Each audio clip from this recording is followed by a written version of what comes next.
정확하게 얘기하면 이건 아니죠.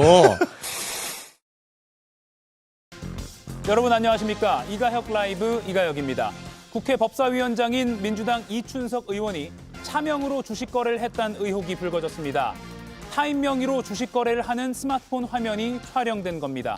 정청래 민주당 대표는 긴급 진상조사를 지시했습니다. 잠시 후 짚어보겠습니다. 내일 오전 10시 김건희 씨가 특검에 소환됩니다. 피의자 신분입니다. 포토라인에 설 가능성도 있습니다. 혐의들을 모아보면 사실상 국정농단을 한 수준이라는 평가도 나오는데 역시 잠시 후 짚어보겠습니다. 오늘 더 인터뷰에선 박범계 의원을 인터뷰합니다. 그럼 오늘 함께할 네 분의 해설위원 소개해드리고 백다혜 앵커의 브리핑으로 시작합니다.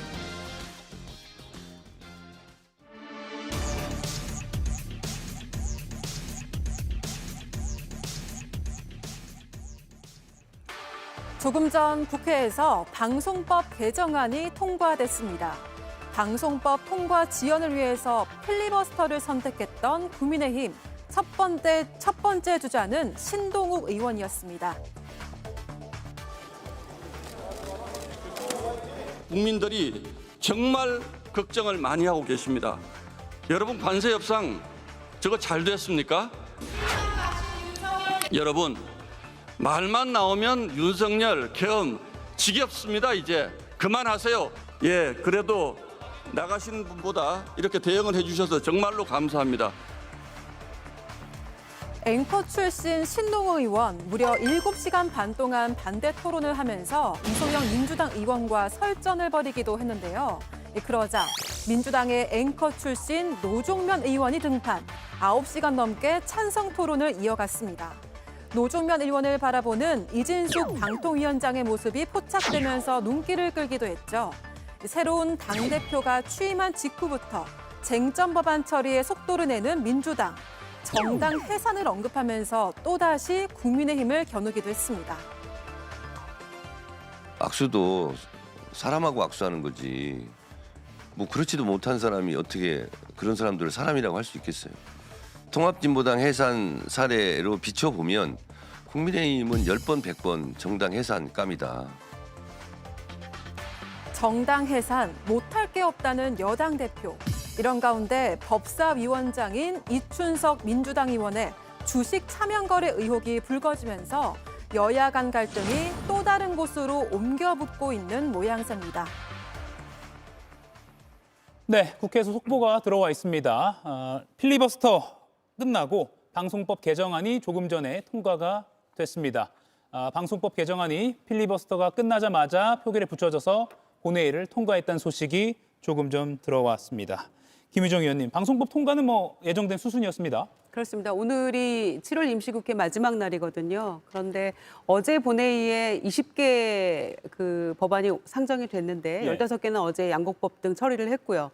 5개가 남았는데 이제 그중에서 방송법이 어제부터 상정이 돼서 이제 필리버스터가 시작이 됐기 때문에 오늘 처리하고 나머지는 시간이 지금 안 되잖아요. 네. 국민의힘에서는 나머지 4개 법안에 대해서도 전부 다 필리버스터를 하겠다고 하니까 물리적 시간이 모자라서 아무래도 8월 임시국회는 곧바로 내일 시작이 됩니다만 본회의에서 이걸 처리를 해야 되니까 8월 21일부터 24일까지 아마 나머지 방송법 3법 중에 나머지 2개, 노란봉투법, 상법 개정안 등에 대해서는 8월 임시국회에서 마무리가 될 것 같습니다. 그래서 예견됐던 수순이긴 합니다만 그 의미 없는 필리버스터 때문에 사실상 어제 한꺼번에 다 처리 못한 건 조금 유감이고요.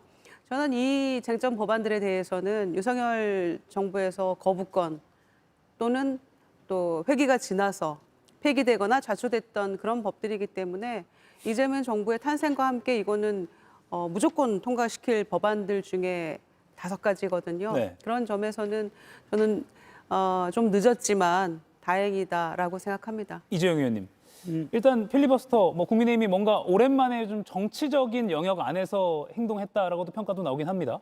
네, 물론 이게 실효성이 있느냐 없느냐에 대해서는 방금 방송법이 통과된 걸 봤듯이 효과가 없지 않겠느냐라고 이제 비아냥거릴 수는 있을 것 같은데 사실 정치적인 메시지를 내놨다는 부분에 있어서는 저는 긍정적으로 평가를 합니다. 특히 지금 이 방송법 관련해서는 뭐 사실 이게 과거에도 통과가 되냐 마느냐 여야가 입장이 바뀔 때마다 계속해서 그 바뀌긴 한 부분이긴 하지만 중요한 거는 어찌 됐던 간에 언론의 독립성, 자율성, 뭐 표현의 자유 이런 굉장히 우리 헌법과 밀접하게 관련돼 있는 방송법을 대통령 취임한 지 2달 만에 네. 이렇게 전격적으로 통과시켜 버리면 사실 그 수기 과정이 없다고 볼 수밖에 없는 상황이거든요. 그래서 그 부분을 좀 절차를 지키지 않았다는 부분, 막대한 권력으로 이거를 밀어붙였다는 부분, 이 내용을 국민들한테 소상히 알렸다는 것만으로도 사실 필리버스터의 어느 정도 효과, 예. 역할은 하지 않았나라고 평가합니다. 네, 뭐 사회적으로 이 법이 뭐 새로운 법이 아니기 때문에 충분히 수기 과정은 있었다라고도 반론도 가능할 것 같은데요. 여기까지만 짚어보고 사실 오늘 아침에 정청래 신임 민주당 대표의 유튜브 방송 발언이 하루 종일 회자되고 있습니다. 국민의힘을 향해서 날카로운 발언을 했는데요. 먼저 들어보고 이야기 더 나눠보겠습니다. 못할 게 없죠. 그 통합진보당 해산 사례로 비춰보면 국민의힘은 10번, 100번 정당 해산감이다 라고 저는 생각합니다. 뭐 대통령이 하지 말라고 그러면 그때는 좀 심각하게 전화를 일단 받고. 김영남 의원님 어떻게 들으셨습니까? 일단 그 우리 헌정사에서 그 정당이 위헌정당으로 해산된 사례는 통합진보당 사례가 있는데 그때 해산 사유를 보면 통합진보당 소속의 이석기 의원이 국가의 주요 기관 시설을 타격해서 국가 전복을 꾀했다. 그러니까 그런 모의를 했다는 혐의로 소속 정당인 통합진보당이 해산이 됐습니다. 네. 근데 그거는 그냥 말로 모의를 하고 뭐 모여서 이야기를 나눴다는 혐의인데 작년 12월 3일에 벌어졌던 비상계엄은 실제 행동으로 나섰던 것이죠. 그래서 군인들이 동원되고 국회를 점령하려고 했고 선거관리위원회에 또 진입을 했고요. 그래서 실제 행동으로 나섰던 사례와 관련해서 그러면 국민의힘 소속 의원들 내지는 구성원들의 일부가 거기에 부하 내동하거나 아니면 같이 했느냐 내지는 방조를 했느냐를 따져봐야 되겠죠. 네. 근데 뭐 앞으로 수사 결과가 나와야 되겠습니다만 통합진보당의 해산 사례에 비춰보면 충분히 위헌정당으로 한번 헌법재판소의 판단을 받아봐야 될 필요가 있지 않나라는 생각을 합니다. 네, 충분히 헌재 판단을 받아볼 만한 사안이다. 지난 12월 3일 이후에 국민의힘 상황을 지켜보면 정광재 의원님.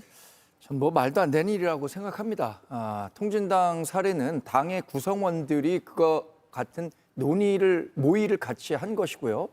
이번에 윤석열 전 대통령이 12월 3일 계엄 선포하는 과정에서 국민의힘 의원 누구와도 사전에 이런 것들을 논의한 바가 없습니다. 실제로 추경호 원내대표에게 당시 전화를 할 때도 당에 미리 알려주지 못해서 미안하다 이런 얘기를 했던 것이 뭐 당시에도 공공연하게 다 전파를 통해서 공개됐었던 것이고요. 지금 정청래 민주당 대표가 당 대표 취임 일성으로 내란과의 전쟁 중을 치르고 있다라고 했는데 저는 대단히 잘못된 상황 인식이라고 생각합니다. 지금 대한민국이 내란과 전쟁 중이라면 6월 3일에 치러진 대통령 선거는 뭡니까? 대통령 선거를 통해서 이재명 대통령이 벌써 집권한 지가 2달이 됐는데 내란과 전쟁을 계속하고 있다는 어떤 혐오의 정치를 팔고 있는 그 대단히 안타까운 정치꾼의 모습을 보이고 있다는 점에서 정청래 당대표가 과연 거대 여당을 1년 동안 이끌 자격이 있는가? 또 하나는 이재명 당대표 시절에 윤석열 전 대통령이 한 번도 만나지 않았습니다. 그래서 협치를 부정하고 있다. 왜 야당 대표를 만나지 않고 있느냐? 이런 비판을 민주당이 그렇게 많이 했는데 지금 정청래 민주당 대표가 국민의힘 비대위원장 또 이준석 개혁신당 당대표 두 사람만 패싱하고 다른 정당 대표들을 만나고 있습니다. 이게 아까도 말씀드린 것처럼 거대 여당을 이끌 당대표로서 할 수 있는 정치 행보인지 이런 문제점들이 계속 누적이 되면 결국에는 이재명 대통령이 국정을 운영하는데도 대단히 큰 부담이 될 겁니다. 예, 이런 식으로 오늘 계속 가게 인사 된다면. 국회 예방 일정은 잠시 또 짚어보도록 하고요. 그러면서 앞서 그 김어준 방송에 나와서 한 발언을 보면 이 대통령이 만류를 하면 고려는 해보겠다라는 취지로 좀 여지를 남긴 것 같기도 합니다. 사실은 통진당 해산 그 시점에서 당시 민주당은 사실상 정당의 해산 문제는 국민들께 투표로서 자연 소멸되게 하는 게 맞다라는 입장도 상당히 강하게 있었습니다. 예. 그런데 이제 결국에는 위원장당 판결을 받아서 이제 해산이 됐던 것인데요. 아마 그런 측면에서 지금 그때 당시 통진당에 비하면 지금은 정청래 대표가 얘기한 대로 훨씬 더 많은 해산 사유를 가지고 있다고 저도 생각을 합니다. 그리고 특히 명예 대표라고 불리우는 1호 당원이 지금 이 내란 사태를 벌인 거 아닙니까? 게다가 추경호 당시 원내대표도 계엄 해제 의결을 방해하려는 그런 그 모종의 행동들을 계속해서 취했기 때문에 그 부분에 대해서 지금 특검 수사 대상인 거죠. 그래서 특검의 수사 결과에 따라서는 충분한 해산 사유가 될 수도 있다라는 게 저희들의 판단인데요. 다만 대통령 얘기를 꺼낸 것은 지금 이 정부가 국민 주권 정부인데 일단 국민들의 여론이 가장 중요하다. 그걸 항상 강조했던 이재명 대통령에 대해서도 아마 그 국민 여론이 가장 중요한 거 아니냐라는 이야기인 것 같습니다. 예. 그런 맥락에서 대통령이 하지 말라면 생각해 보겠다, 안 할 수도 있다 이렇게 얘기를 했는데 일단 해산 사유는 분명히 될 수 있다라고 판단하고 특검 수사 결과를 보겠다. 다만 국민 여론도 제1순위로 중요한 문제이기 때문에 그 부분은 여론을 잘 살펴서 판단하겠다라는 취지라고 저는 생각했습니다. 대통령의 만류라는 식의 표현했지만 이건 결국 국민들의 여론이나 판단이 필요하다라는 취지로 해석된다라고 말씀하셨는데 어떻게 보십니까? 만약 그렇다면은 할 수가 없는 거죠. 예. 잊지 않았으면 좋겠는 게 대선에서 이재명 대통령은 50%를 못 넘겼습니다. 국민의 상당수가 과반 정도가 그때 이재명 대통령을 지지하지 않았어요. 그것은 앞으로 나아가는 데 있어서도 국민을 하나로 다 봐야 되지 반쪽을 잃고 가라, 반쪽을 배제하라는 뜻이 아니거든요. 그런 의미에서는 이재명 대통령이 출범 초기에 소통, 그다음에 탕평, 이런 여러 가지 인사라든지 이런 내용의 발언을 했을 때는 그걸 긍정적으로 받아들였고 그것 때문에 지금의 어찌 보면 이재명 대통령의 높은 그 지지율이 나오는 건데 정청래 대표가 되자마자 보여줬던 모습은 굉장히 강성이고 반대를 하고 막대한 힘으로 억누르려고 하는 것 같아서 과연 그것이 대통령실과 어느 정도 교감이 있는 건지 예. 혹시 자기 정치를 하는 건 아닌 건지 오히려 그런 의심이 좀 드네요. 김웅남 의원님, 대통령실과 교감 있었을 수도 있다. 어떻게 보십니까? 아니 그 가능성은 없어 보이고요. 예. 근데 약간 이야기가 시청자 여러분들의 오해의 소지가 있을 것 같아서 부연 설명을 해드리면 네네. 어떤 정당을 위원장당으로 해산하는 거는 다른 정당에서 어떤 개입의 여지는 없습니다. 그러니까 유일하게 대한민국의 법률상 대리인인 법무부 장관이 정부를 대표해서 헌법재판소에 위원정당 해산 심판 청구를 할 수 있는 것이고요.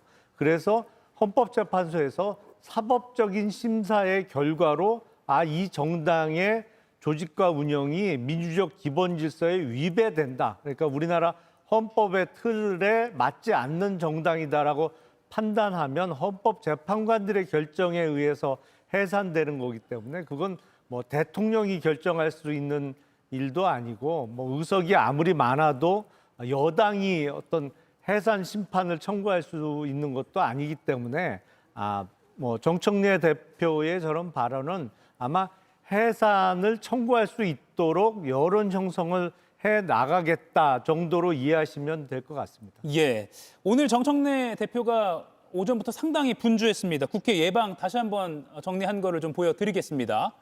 보면 국회의장을 시작으로 조국혁신당, 진보당 그리고 국무총리를 접견하고요. 또 사회민주당, 오후 2시에는 기본소득당까지 인사를 했는데 국민의힘과 개혁신당은 만나지 않았습니다. 정강재 의원님. 네. 이 같은 뭐 내란 동조 세력이라고 한다면 개혁신당 이준석 대표는 왜 안 만났을까요? 이준석 대표는 계엄 과정에서 이 계엄 해제하기 위해서 국회 열심히 들어가려고 했었던 거고 계엄에 명백하게 반대했고 탄핵에 대해서도 찬성했던 분이잖아요. 저는 이것이 그 정청래 의원이 얘기하는 배제 정치를 하고 있다고 생각합니다. 이준석 개혁신당 대표 같은 경우엔 지난 대선 과정에서 이재명 대통령 후보에 대한 상당히 부적절한 질문 공세를 했었던 것들에 대한 감정이 남아있던 게 아닌가 싶고요. 예. 국민의힘에 대해서도 이 내란 프레임을 국민의힘에 계속 쓰여 놓는 것이 앞으로 본인이 당을 운영하고 다음 선거를 치르는 과정에서도 훨씬 유리하다고 판단하기 때문에 이런 그 내란 프레임을 계속 갖고 가고 있는 거죠. 저는 또 하나 대통령이 만류하면 고려해보겠다라고 한 이야기를 듣고 정말 기겁했습니다. 대통령 한 명만 보고 정치하겠다는 겁니까? 아니면 그 국민의힘을 지지하는 지금의 뭐 여론조사 결과 국민의힘이 굉장히 낮은 수준의 그 지지율을 기록하고는 있지만 지난 대선에서 41.15%를 우리 당 후보가 얻었습니다. 그럼 10명 중에 4명 가까운 우리 당을 지지했던 사람들을 배제하고 정치를 하겠다는 겁니까? 저는 그 정청래 그 당 대표가 본인이 당 대표 시절에는 강성 지지자들의 지지를 한 표라도 더 얻기 위해서 이런 얘기를 했다면 이해하겠는데 지금 당 대표가 된 상황에서 이런 이야기를 하는 것이 과연 대한민국 정치를 앞으로 가게 하겠다는 뜻인지 의심하지 않을 수가 없습니다. 오늘 예방 일정을 좀 어떻게 보셨어요? 글쎄요, 뭐 지금 그 소수당까지 다 만났고 당 대표에 당선된 사람으로서 뭐 의뢰이 거쳐야 될 그 과정입니다. 다만 제1야당하고 그 개혁신당은 왜 안 만나냐라는 것인데 지금 상황에서는 아마 그 어떤 민주당이 추진하고 있는 내란의 진정한 종식 내지는 개혁과 관련해서 걸림돌이라고 생각하기 때문에 안 만나는 것이 아닌가 싶습니다. 지금 그리고 뭐 국민의힘은 만날 만한 사람이 지금 없지 않나요? 굳이 만난다면 원내대표 그러니까 예. 비대위원장을 겸직하고 있는 원내대표 정도 만나고 정작 정식으로 뽑히는 당대표는 8월 22일 돼야 결정될 것이기 때문에 뭐 그런저런 사정이 복합적으로 작용한 거 아닌가 싶습니다. 오늘 그 송원석 국민의힘 비대위원장 겸 원내대표는 정 대표를 향해서 소인배라고 평가를 하기도 했습니다. 그러면 계속 이렇게 안 만날 것인가 또는 김용남 의원 말씀대로 8월 20일 새로 뽑힌 대표와는 뭐 만날 것인가? 글쎄요, 어떻게 전망하십니까? 어떻게 뭐 지금 누구를 만나야 됩니까? 지금 전환기 씨를 만나야 됩니까? 저는 뭐 불현듯 그런 생각이 드는데요. 예. 전환기 씨가 거의 국민의힘을 좌지우지하고 있는 거 아닙니까? 그런 측면에서 저는 정청래 대표가 뭐 무조건 안 만난다 이건 아니지 않습니까? 내란에 대해서 사과하고 반성하고 이런 모습 보이면 얼마든지 악수하고 협치할 준비가 되어 있다. 뒤집어 보면 그런 이야기인데 예. 지금 오히려 이런 이야기가 국민의힘에게 저는 쓴 약이 될 수 있다고 생각하는데 전혀 그냥 이것을 무슨 소인배니 이런 식으로 그냥 폄하해서 전혀 귀담아 들으려고 하고 있는 것 같지가 않습니다. 그러니까 지금 혁신은 이미 예견했던 대로 자초돼 버렸고요. 여전히 지금 전환기 씨가 진두지휘하는 가운데 친윤 반윤 찬탄 반탄 싸움을 하면서 새 지도부를 구성하겠다고 해요. 그러니까 국민들이 바라는 대로 뭐 제대로 사과를 하든지 아니면은 새로운 지도부의 면면이 민심이 원하는 방향대로 간다라고 하면 얼마든지 국회 안에서 여야 협치는 가능해질 거라고 생각합니다. 그래서 이거를 우리를 만나러 오지도 않다니 난도 보냈는데 이렇게 섭섭해할 일이 아니고 지금 국민의힘이 무엇이 문제인가를 돌아보는 기회로 저는 삼아야 된다고 생각합니다. 그런 점에서 이재명 대통령은 취임 선서 이후에 계속 여야 협치 강조하면서 야당 대표들 계속 만나 오셨잖아요. 그런 점에서 8월 중순에 있을 한미 정상회담 돌아오면 아마 이제 그때쯤이면 국민의힘도 신민 지도부가 구성이 됐을 테고요. 그러면 정상회담 결과 보고도 하면서 여당, 야당 대표 또 만날 겁니다, 분명히. 그러면은 아마 자연스럽게 만날 수 있을 거라고 저는 생각을 하는데 부디 국민의힘이 국민의 여망을 받들어서 지금의 여론조사 지형들을 보십시오. 국힘 형편이 없지 않습니까? 그러니까 지금 이대로는 안 된다라는 것이 국민의 민심이기 때문에 새로운 지도부 구성하고 다 같이 만날 수 있기를 저는 기대해 보겠습니다. 예, 여기까지 마무리하고요. 중요한 뉴스가 또 있어서 이걸 좀 꼭 짚어봐야 될 것 같습니다. 이춘석 국회 법사위원장, 민주당 의원이죠. 주식 거래를 차명으로 했다라는 논란이 오늘 오후부터 상당히 크게 번지고 있는 상황입니다. 사진을 하나 보여드릴게요. 오늘 더 팩트가 단독으로 보도한 사진인데 이 사진이 찍힌 건 어제입니다. 어제 필리버스터가 진행되고 있던 그 국회 본회의장에서 이춘석 의원이 스마트폰으로 주식 거래를 하는 듯한 모습인데 지금은 이제 화면상으로는 이름을 가렸지만 이 주식 계좌의 이름이 차모 씨. 그런데 차모 씨가 이춘석 의원의 보좌관으로 확인된 겁니다. 김영남 의원님. 네. 민주당 정청래 대표는 일단 긴급 진상조사를 지시했습니다. 이거 사안이 가벼워 보이진 않습니다. 그렇습니다. 이춘석 의원의 보좌관이 해명을 내놨습니다만 그 해명이 상식적으로 받아들여지기는 조금 어려워 보여요. 그러니까 이춘석 의원의 보좌관은 이춘석 의원이 보좌관의 핸드폰을 자기 핸드폰으로 들고 본회의장에 들어가서 열어본 것이다. 그래서 그 핸드폰 자체가 보좌관의 핸드폰이다라는 주장을 해서 이춘석 의원이 차명으로 주식 거래를 한 거는 아니다라는 취지의 해명을 내놨는데 예. 요새 그 핸드폰은 사실 그 사람의 신체의 일부하고 같거든요. 딱 잡으면 이 그립감이 틀리잖아요. 그래서 저 해명은 마치 허벅지를 긁었는데 내 허벅지인 줄 알고 남의 허벅지를 긁었다는 해명 비슷해서 저런 얘기는 차라리 안 하는 게 낫겠다라는 생각이 좀 들어요. 예. 그리고 지금 보면 우리가 3천만 원 이상의 주식을 보유하고 있으면 심사를 받아야 됩니다. 국회의원들은. 그래서 그 업무 관련성이 인정되면 백지 신탁을 하고 이제 결국에는 다 팔아야 되는 상황인데 그래서 혹시라도 차명으로 주식 거래를 한 것이 아니냐라는 의혹을 받고 있는 것이고 예.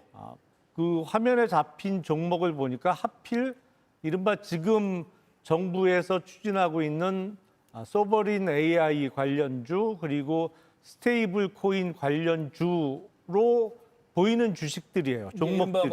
테크 업체 뭐 이런 예, 곳들이죠. 그래서 저게 정말로 의혹처럼 차명 거래로 밝혀진다면 파장은 크게 일어날 것 같습니다. 예, 정광재 의원님. 예.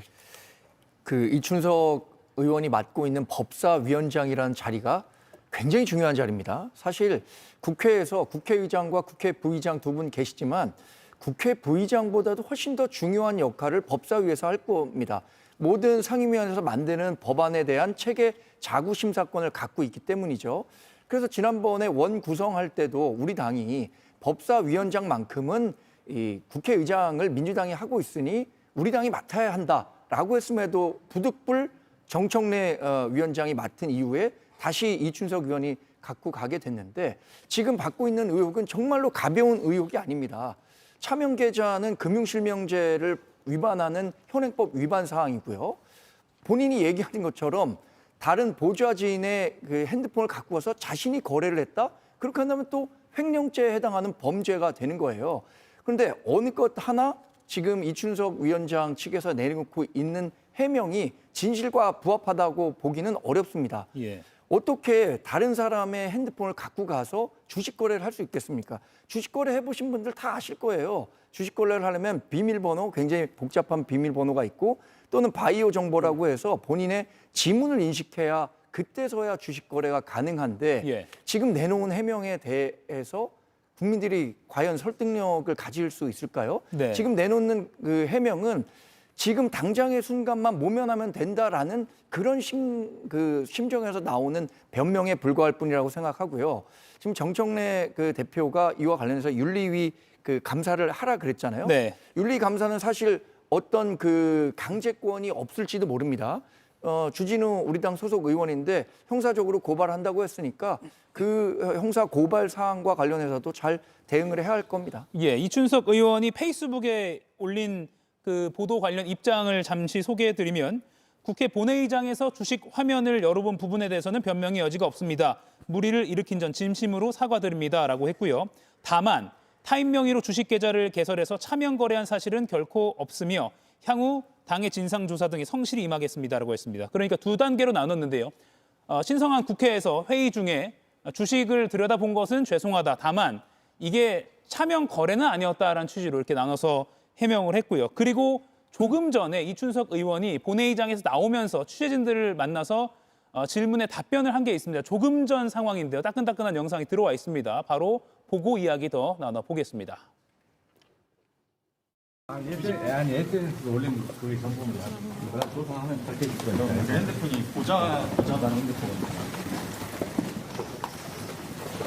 그럼 보좌관 핸드폰 사용하신 이유를 좀 말씀해 주세요. 잠시만 실례할게요. 조사하면 밝혀지니까. 사명 거래는 아니라는 거죠? 네. 당에 소명을 하셨을 때 보좌관 폰이 맞다는 말씀이신 거죠? 어제 썼던 핸드폰이. 경위를 간단히 한번 설명해 주세요. 아니. 나중에 가실게요. 네, 김유정 의원님. 이거 정청래 대표의 민주당이 출범한 지 닷새도 안 됐는데 악재가 터졌습니다. 참 난감한 상황입니다. 예. 더군다나 정청래 대표가 그 특히 사법개혁, 언론개혁, 검찰개혁 3대 개혁 특위를 만들어서 신속하게 개혁하겠다. 그리고 추석 귀성길에 이 부분들을 이 소식을 가지고 갈 수 있도록 하겠다. 이렇게까지 공언하면서 열심히 가속 페달을 밟는 중에 예. 브레이크가 제대로 걸린 그런 사건이 된 것 같아요. 더군다나 지금 당정 간의 주식 그 대주주 기준 더 넓히는 것 때문에 양도세 네. 부과하는 그 기준에 대해서요. 그거 가지고도 지금 당내에서 이견이 있기 때문에 논의 중인 것인데 어떻게 하면 주식시장을 좀 활성화시킬 것인가 하고 그다음에 조세의 형평성의 어떤 그 갭을 메꾸기 위한 지금 논의들이 진행 중인 가운데 예. 특히 법사위원장은 지금 그 개혁 입법하는 과정에서 굉장히 중요한 역할을 해야 되는 분인데 더군다나 본회의장에서 이렇게 사진에 찍히고 또 지금 해명도 제가 얼핏 들어도 그냥 일반 상식에 비추어서 잘 납득이 안 되는 부분이 있어요. 그런 점에서 윤리감찰단의 대표가 신속하게 이렇게 발빠르게 조치를 취한 것은 굉장히 전 잘했다고 생각하고요. 예. 이준석 의원이 사선의 의원이고 저 법조인이에요 또. 그러니까 아마 이 저간의 상황들을 다 정확하게 알고 있기 때문에 저는 아주 사실대로 잘 해명을 했으면 좋겠고요. 속단하긴 이릅니다마는 좀 악재가 터진 건 저는 맞는 것 같습니다. 이재용 의원님. 뭐 일단 수사 받아야 될 상황인 걸로 보여지고요. 사실로 나타난다면 과연 저 사람들이 김건희 전 여사의 주가 조작이라든지 이런 거 비난할 만큼 자격이 있는지도 모르겠어요. 지금 이분이 찾아보니까 이춘석 위원장이 국정기획위 경제 2분과장이라고 하더라고요. 이 안에 보면은 아까 말씀하셨듯이 AI, 산업통상, 중소벤처. 그러니까 그 어제 나왔던 그 소버린 AI 요 부분에 대해서 다 검토했을 수 있는 사람들이거든요. 그럼 만에 하나 이거를 사전 정보를 활용을 해서 국회 현역 의원이 국회의 지금 법사위원장이 이 관련주들을 만약 샀다라는 게 나중에 드러난다면은 글쎄요. 저는 저런 정당이야말로 해산돼야 되는 게 아닌가라는 생각이 듭니다. 네. 이춘석 법사위원장의 주식 차명 거래 의혹, 이건 오늘 아마 저녁 뉴스에서도 많이 다뤄질 것 같고요. 뭐 당분간 계속해서 뭐 고발과 또 수사 이렇게 계속 상황이 이어질 것 같아서 저희도 잘 다뤄보도록 하겠습니다. 자, 그런가 하면 또 스마트폰이 촬영되어서 논란이 일고 있는 게 또 하나 더 있습니다. 강훈식 대통령실 비서실장과 송원석 국민의힘 비대위원장 간의 텔레그램 주고받은 사진이 지금 나오고 있습니다. 사면 요청 관련해서 대화를 나누면서 송 비대위원장이 감사합니다. 그리고 이모티콘이라고 하죠. 눈썹 모양 2개를 이렇게 보낸 것도 있습니다. 감사합니다 하니까 강훈식 비서실장이 이게 다예요? 라고 했고요. 송원석 원내대표가 현재까지 연락 온 건 이게 전부입니다. 라고 답변을 하기도 합니다. 김영남 위원님, 네. 또 스마트폰 촬영 사안이네요. 그렇죠. 이게 스마트폰으로 요새는 거의 모든 연락을 다 주고받는데 또 요새는 통화보다는 그 텍스트 형태로 많이 연락을 주고받다 보니까 예. 많이들 찍히고 있습니다. 근데 지금 내용 자체가 저 보시면 알겠습니다만 4사람 정도를 언급하면서 복권 요청 추가입니다 그렇거든요. 그러면 예. 앞서 사면 복권을 해달라는 사람이 더 있었다는 추측을 할 수 있잖아요. 예. 그리고 이번에 드러난 4명들이 형을 확정받은 사유를 보면 그렇게 글쎄 사면 복권을 선뜻 해주기가 쉽지 않은 사안들로 보이는데 특히 송원석 비대위원장이 이번 8.15 만약에 사면 복권이 있다고 하면 정치인의 사면 복권에 대해서는 반대한다는 취지를 공개적으로는 밝혀왔던 바이기 때문에 예. 더 어떤 이면의 모습이 드러난 거 아닌가. 겉으로는 정치인 사면 복권 반대하면서 또 그 사면 복권을 정치인에 대해서는 반대하는 게 어떤 특정 인사의 사면 복권 때문은 아닌가라는 생각도 들어요. 예. 어떤 사회 일부에서 유력하게 사면 복권을 요청받고 있는 지금 그 대통령이나 집권 여당에게 사면 복권을 해달라고 얘기가 강력하게 들어가고 있는 어떤 정치인 출신을 막기 위해서 공개적으로는 반대하면서 또 자기 진영에 있는 사람들은 저렇게 여러 명을 사면 복권 해달라고 연락을 하는 것이 어떤 이율 배반적인 모습이 적나라하게 드러난 것이 아닌가 싶습니다. 정광재 의원님, 이중성을 지적하셨는데요. 글쎄 부적절한 메시지였다고 생각합니다. 그런데 그 텔레그램에서 공개된 메시지만 놓고 보면 강훈식 비서실장이 지금 대통령실에서 이렇게 설명하고 있어요. 여러 방면에서 사면과 관련한 다양한 의견을 청취 중이다라고 대통령실에서 얘기하고 있고, 그래서 송원석 비대위원장에게 먼저 이런 그 의견을 취합하고 있습니다. 국민의힘에서 혹시 반영할 만한 의견이 있으면 주십시오라는 메시지가 있었는지 없었는지 모르겠어요. 만약에 송원석 의원이 사전적으로 보냈다면 그 비난의 강도가 좀 더할 거고요. 예.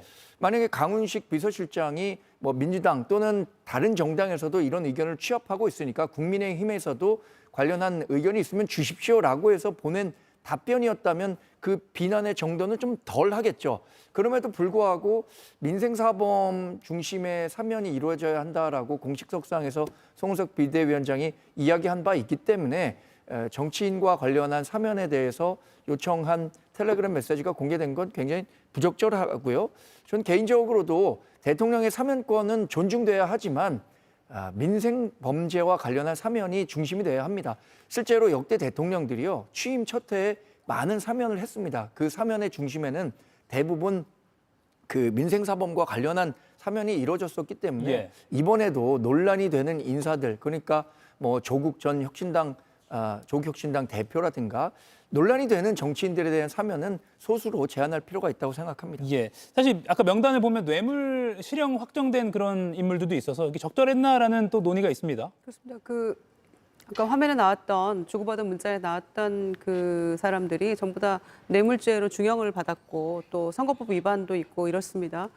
그래서 누가 먼저 물어봤냐 이거는 사실상 중요하지는 않은 것 같아요. 왜냐하면은 본인의 소신이라면 그 여태까지 해왔던 굉장히 강력한 비판성 발언이 소신이라면 저희는 없습니다라고 했어야지 저는 옳다고 생각해요. 실제로 이를테면 대통령실에서 먼저 물었다 할지라도. 그런데 무슨 국민 통합에 완전히 위배되는 것이다. 사법 시스템에 대한 정면 도전이다. 이렇게까지 특정 정치인 사면 얘기에 대해서 강력 비판했던 분이 바로 송원석 비대위원장인데 아무렇지도 않게 저렇게 상당히 중한 죄를 저질렀고 죄질도 나쁘지 않습니까? 그런데 그 사람들 정치인 쫙 나열해놓고 웃는 이모티콘도 보내고 이렇게 하는 것은 스스로 너무 이율 배반적인 모습이라서 이것이야말로 그러니까 이런 모습 때문에 실망하게 되는 거죠. 그랬더니 당 차원은 아니다 이러는데 지금 당대표와 원내대표 사실 겸하고 있는 유일한 1인자가 지금 송원석 비대위원장인데 당 차원이 아니라고 얘기한다고 그게 고지고대로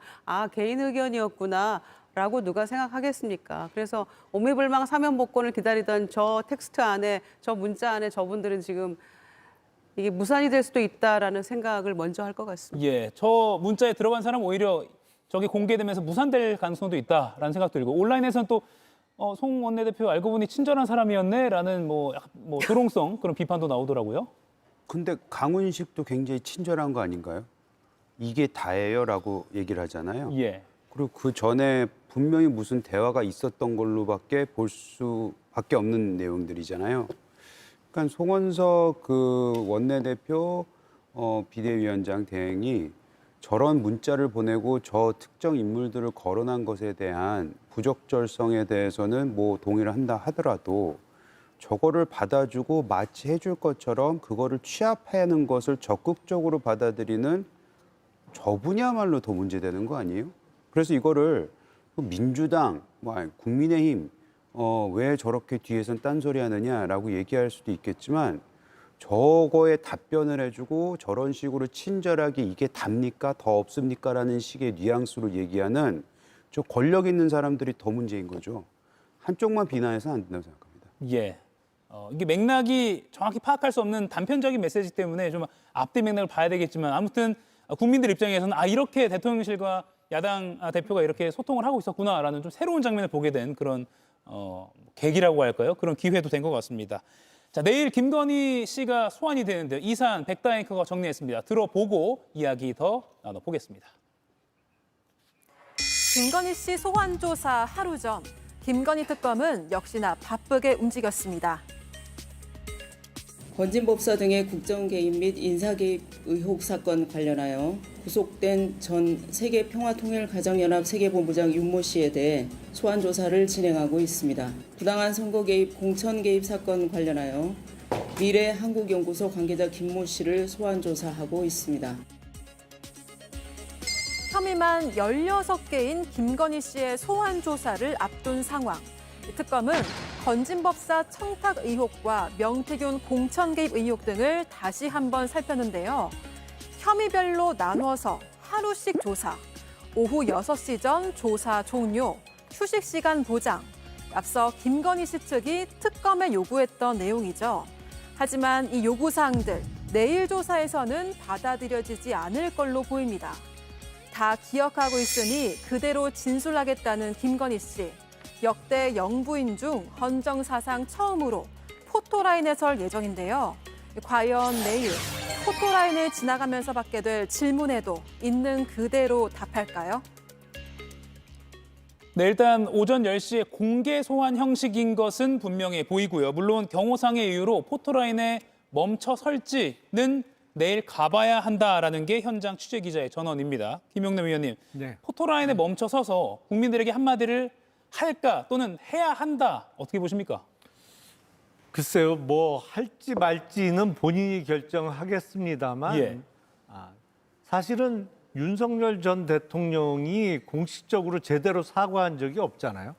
그러니까 비상계엄 선포 이후에 제대로 된 사과가 없었기 때문에 부부 중에 한 사람이라도 좀 했으면 좋겠는데 조금 기대하기는 난망한 상황 아닌가 싶고 예. 내일 소환 조사가 이루어지고 나면 바로 내지는 많아야 한 2번 정도 소환 조사가 이루어진 직후에는 특검 쪽에서 구속영장을 청구해야 될 텐데 워낙 사안이 많아서 그게 시간적으로 가능할지 그리고 한두 번 정도의 소환 조사로 혐의 내용에 대해서 짧게라도 질문을 다 할 수 있을지는 조금 걱정되는 측면이 있습니다. 근데 예.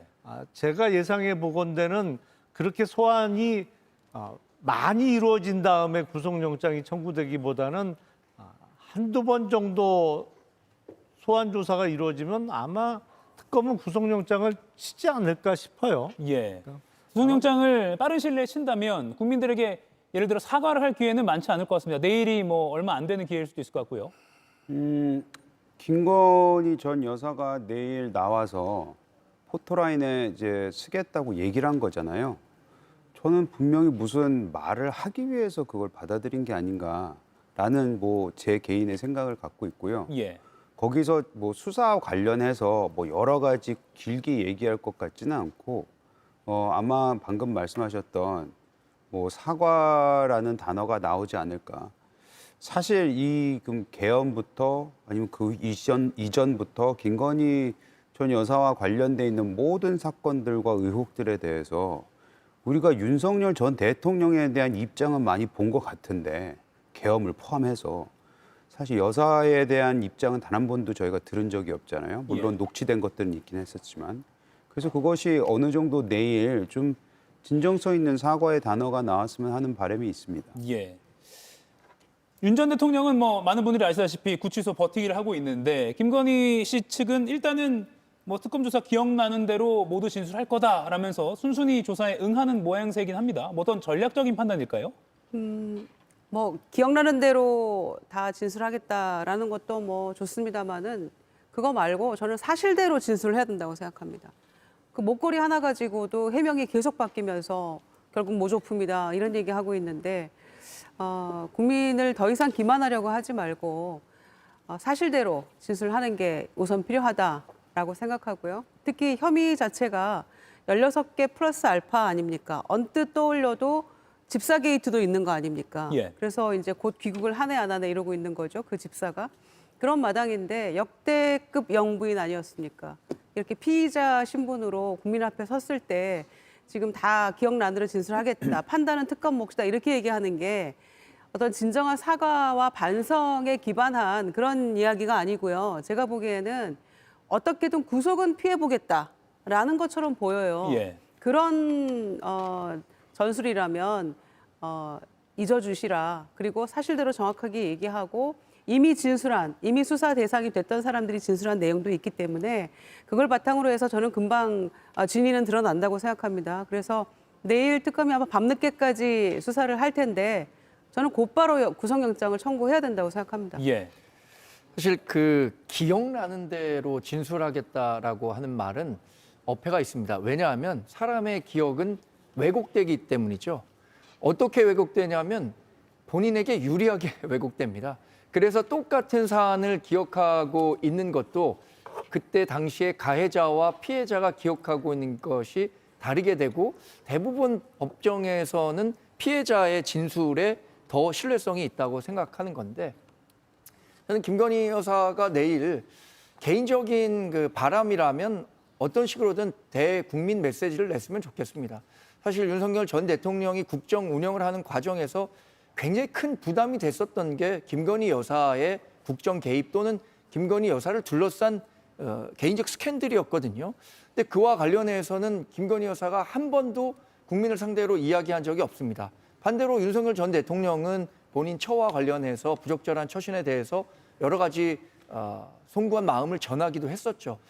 이 논란의 당사자인 본인이 나오면서 어떤 이야기를 하는 결과에 따라서 아마 국민들이 생각하는 그 특검에 대한 인식이라든가 김건희 여사가 어느 정도의 죄값을 치러야 하는 것인가 이 문제도 좀 달라질 것이라고 보기 때문에 예. 어떤 식으로든 본인과 관련한 논란에 대해서 국민께 사과하는 모습을 보이는 것이 지금으로서는 최선의 방법이지 않을까 그런 생각을 가져봅니다. 예. 내일 오전에 어떤 모습으로 출석할지 또 언제까지 수사가 이어질지 그리고 내일 귀가 후에 언제 얼만큼 더 많이 소환이 될지 그리고 영장 청구는 한다면 어느 시점에 할지 등등 앞으로 계속 잘 지켜봐야 할 것 같습니다. 자, 이런 가운데 홍준표 전 대구시장이 페이스북에 이런 글을 올렸습니다. 김건희 특검 수사 국민에게 큰 충격을 줄 것이다. 상상 초월 국정농단 사태라고 하면서 국정농단이라고 굉장히 확장하는 그런 뉘앙스를 풍겼는데요. 김유정 의원님. 네. 일단 뭐 16개 혐의 플러스 알파를 모아보면 국정농단 수준이다라는 말은 뭐 몇 번 나오긴 했지만 홍 시장의 이런 페이스북 메시지 어떻게 보십니까? 우선은 검사 출신이기 때문에 예. 지금 이런 혐의들을 봤을 때 대략 뭐 짐작할 만한 거라고 본인이 판단하고 있는 것 같고요. 특히 지금 우크라 전쟁을 미끼로 해서 주가 조작한 거 이게 이제 삼부토건 주가 조작 아닙니까? 예. 그런데 그거 관련해서는 이미 삼부토건의 회장 대표가 다 구속 상태예요. 그런데 거기에서 전혀 자유롭지 않은 김건희 씨가 구속이 안 될 수 있다고 누가 장담할 수 있겠습니까? 그러니까 이거는 그냥 국가 전체에 걸쳐서 뭔가 그 혐의들이 다 곳곳에 포진해 있는 것이고 또 그것의 연장선상에서 드러날 수 있는 여러 가지 숨은 의혹들이 또 드러날 수 있다라는 이야기인 것 같고요. 그런 점에서 이것이야말로 뭐 최순실 국정농단 사태 때와는 비교도 할 수 없는 국정농단을 대통령 부인이 그 온갖 의혹과 혐의들을 가지고 있다는 측면에서는 개탄할 만한 일이죠. 그런 점에서는 뭐 상상을 초월한 국정농단 사태다라고 규정하는 게 조금 더 저는 틀림없는 이야기라고 생각합니다. 네. 정광재 의원님, 예. 그걸 어떻게 보셨습니까? 국정농단. 글쎄 그 김건희 여사가 비화폰을 지급받았다고 하잖아요. 예. 전임 뭐 대통령 여사분들이 비화폰을 지급받았다는 사실에 대해서는 제가 안 바가 없기 때문에 어쩌면 처음으로 그 비화폰을 지급받은 분이 아닐까 싶은데 그거를 유추해 볼 때 비화폰을 받았다는 것이 뭘까요? 공적인 자리에 있지 않지만 본인의 영향력을 다른 사람에게 행사하려고 했었던 게 아닌가라는 합리적 의심이 가능하다고 봅니다. 그리고 뭐 대통령 취임 과정에서도 취임식에 윤석열 전 대통령이 취임식에 초청한 사람보다 김건희 여사 측에서 초대한 사람이 더 많았다는 걸 보면 김건희 여사와 관련한 여러 의혹들이 제기되는 것도 일견 당연해 보입니다. 근데 홍준표 전 대구시장이 저렇게 자꾸 얘기할수록 사실 국민의힘도 굉장히 좀 곤궁한 처지에 갈 수밖에 없는데 지금 홍 전 시장은 국민의힘 잘 못 되라고 고사를 지내고 계신 게 아닌가라는 생각이 들 정도로 예.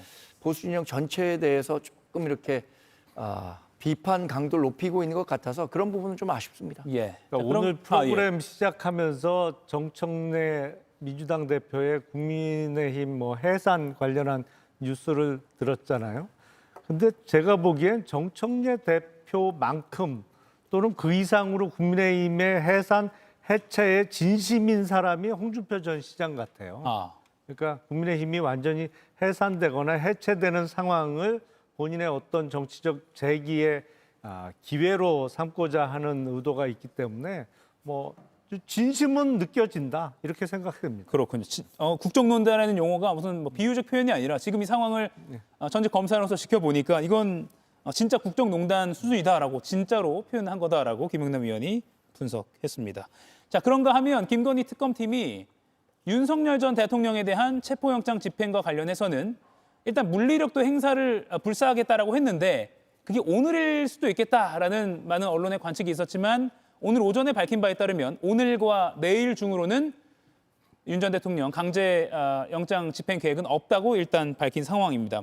영장 시한은 7일까지이기 때문에 그렇다면 7일 날 행사하는 것인가? 라는 분석도 나오는데 김유정 의원님, 내일은 그러면 일단 김건희 씨 소환에 집중하겠다 이렇게 봐야 되겠네요. 네, 윤석열 전 대통령을 소환 하겠다고 하는 특검이 지금 김건희 특검에서 지금 체포영장을 청구해서 지난번에 한번 시도를 했고 실패하지 않았습니까? 그런데 예. 이제 정작 내일 당사자인 김건희 씨가 출석을 하는 거기 때문에 또 밤늦게까지 그 조사가 이어질 것이고 물리적으로 조금 어려움이 있을 거라고 생각을 합니다.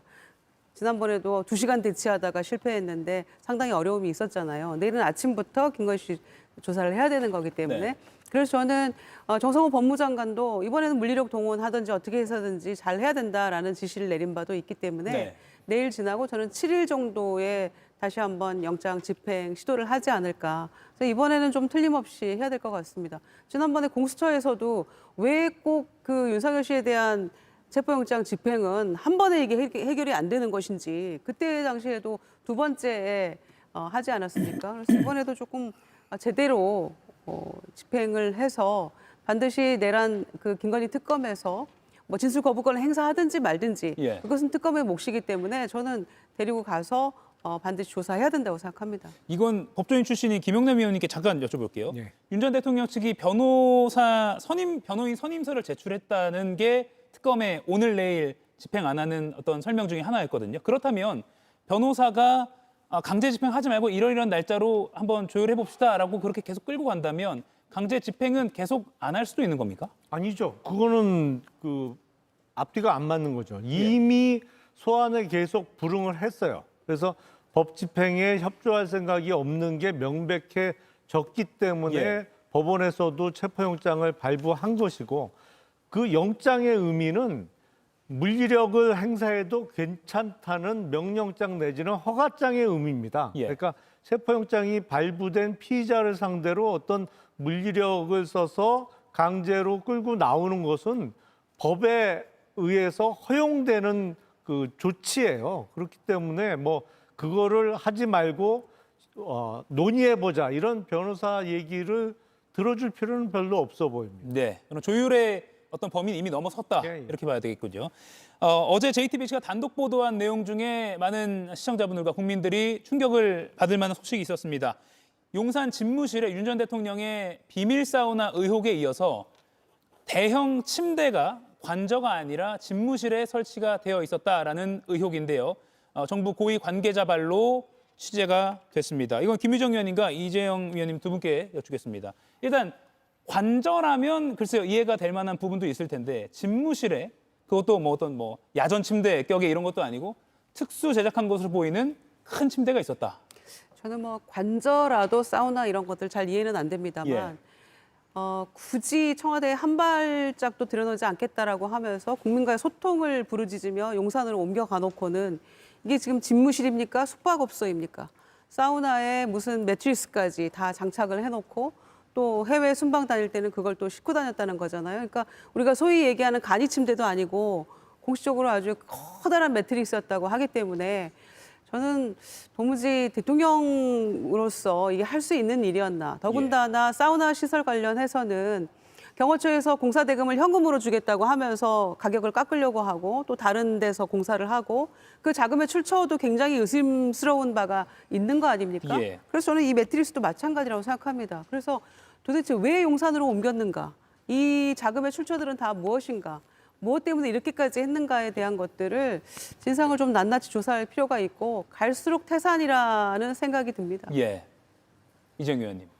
용산 이전부터 이건 검토를 해봐야 될 사안이다라고까지 김유정 의원은 분석을 했습니다. 저는 만약 윤석열 전 대통령이요 일 잘하고 국민한테 사랑받았으면 사우나를 만들던 특수 제작한 특대형 침대를 만들었건 용서하고 넘어갔을 거라고 생각해요. 그리고 집무실에 침대 있는 거 많이 봤습니다. 그렇기 때문에 이거 가지고 지금 우리가 너무나도 그 윤석열 전 대통령이 뭘 해도 미운 사람이 되어 있기 때문에 이게 좀 매우 부적절해 보이긴 하고 뭐 자금 출처라든지 이것이 뭐 법률상 가능하냐 이거에 대해서 뭐 따져볼 일이긴 하지만 아마 제대로 했다면 뭐 국민들이 이런 것 정도는 그래 쉬면서 해야지 열심히 했는데 라는 평가할 수도 있었다고 생각합니다. 예, 이게 우스갯소리처럼 들릴 수도 있지만 소위 국민들이 일이라 잘했으면 피곤하니까라고도 볼 수가 있을 것 같긴 한데 또 결과론 쪽이지만 이렇게 어떻게 보면 실패한 국정 지도자였기 때문에 더욱더 이런 세세한 것까지도 비판을 받는 것 같습니다. 오늘 네 분과 또 숨가쁘게 많은 사안을 나눠봤는데 저희가 뭐 순직해병 특검이 윤석열, 이종섭, 조태용 그 비아폰을 확보해서 통화 내역까지 확보했다 이런 소식도 들어왔고요. 중요한 내용들이 많이 있습니다. 이 내용들은 또 저희가 다음 시간에 다뤄보도록 하겠습니다. 네 분과는 여기서 인사드리겠습니다. 고맙습니다.